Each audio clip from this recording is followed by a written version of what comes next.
Donc aujourd'hui, vous avez vu, il y a de la solidarité en fait, de tous les militants sincères.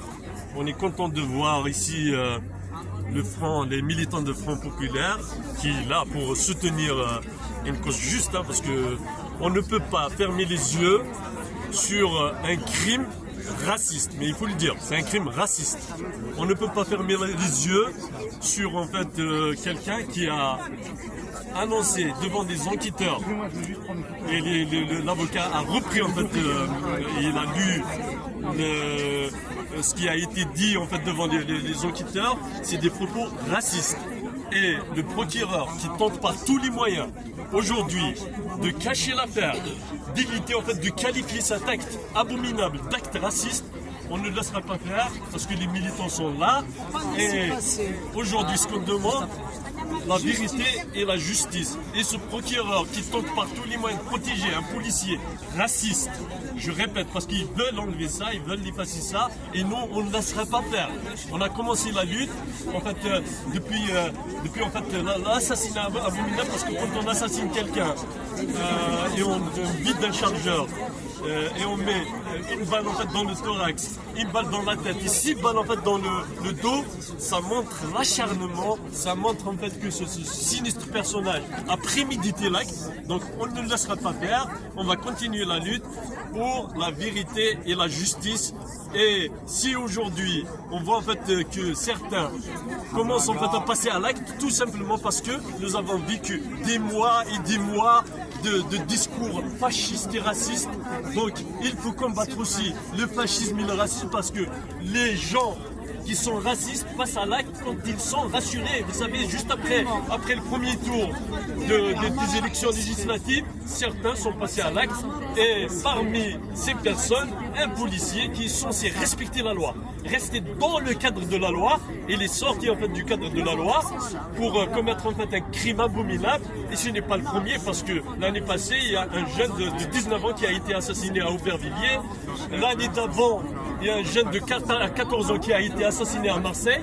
Donc est-ce que, parce que nous avons le droit de poser cette question qui est légitime, est-ce que le racisme contre les Algériens est institutionnalisé aujourd'hui? Ils doivent nous répondre, parce que si le racisme contre les Algériens est institutionnalisé, donc c'est quelque chose d'extrêmement grave, parce que toutes les personnes qui ont été assassinées, ils étaient assassinés parce que c'est des Algériens.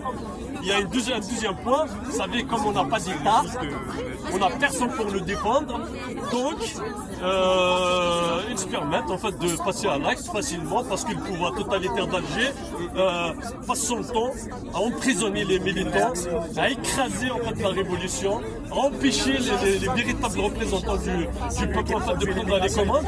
Donc c'est ça la réalité, c'est à m'arrêter là, tout simplement parce qu'on l'a chassé ces terres, parce qu'il n'a pas trouvé du travail, il n'a pas trouvé en fait la liberté en Algérie, donc il cherchait la liberté ailleurs. Et le premier responsable, c'est le pouvoir totalitaire d'Alger. Donc c'est prédateurs, c'est voleurs, c'est ces gens qui organisent le pillage. Et ensuite, bien sûr, cet acte raciste en fait est venu juste après le premier tour, tout simplement parce que les médias propagande ici en France de Bolloré, de Patrick Drahi, passent leur temps à insulter les étrangers, à mentir les uns contre les autres, à alimenter le racisme, à alimenter le fascisme. Nous ne pouvons plus laisser en fait cette situation. On doit nous battre, on doit nous organiser pour dire stop au racisme contre les Algériens, parce que ça c'est un racisme comme le racisme contre d'autres, vous savez, parce que eux ils s'appellent, parce que si c'était un Américain, personne ne le touchera, je vous le dis. Et si c'était un Américain, le lendemain, on va le qualifier acte raciste, la personne, ils vont le mettre en prison, c'est ça la réalité. Parce que nous n'avons pas de pouvoir, parce que la junte militaire est là comme en fait un esclave en fait, du régime de la Macronie. Donc, ils ne peuvent rien dire. Ils ne peuvent même pas prononcer un mot sur ce crime abominable. Et c'est ça la réalité.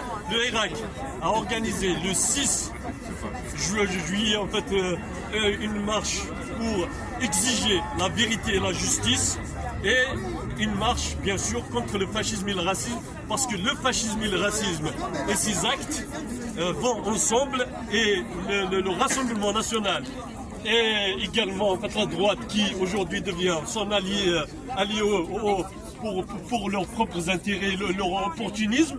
Donc ils y vont ensemble. C'est ces gens-là qui ont provoqué ça. Et si ça continue, ça va y aller de plus en plus dans le désordre, dans la violence. Donc il faut combattre le fascisme et le racisme. Et les humanistes gagneront. Les humanistes, parce que nous sommes des humanistes, nous on est contre la violence, on est des pacifistes. Bravo. Le pacifisme c'est notre ADN, c'est la révolution de 2019 qui nous a appris à ne jamais utiliser la violence. Et il faut combattre les injustices politiquement si on est là d'une manière pacifique avec d'autres militants de Front Populaire qui sont là en fait pour nous soutenir tout simplement parce que notre combat est pacifique et tout simplement parce qu'on lutte politiquement. La révolution pour un changement continu, un vrai changement et l'humanisme gagnera. Merci Mathilde. Bravo, bravo. Merci Mathilde. Merci. Mathilde, bravo Mathilde. ميرسي طار بارك الله فيك يعطيك الصحة ميرسي خويا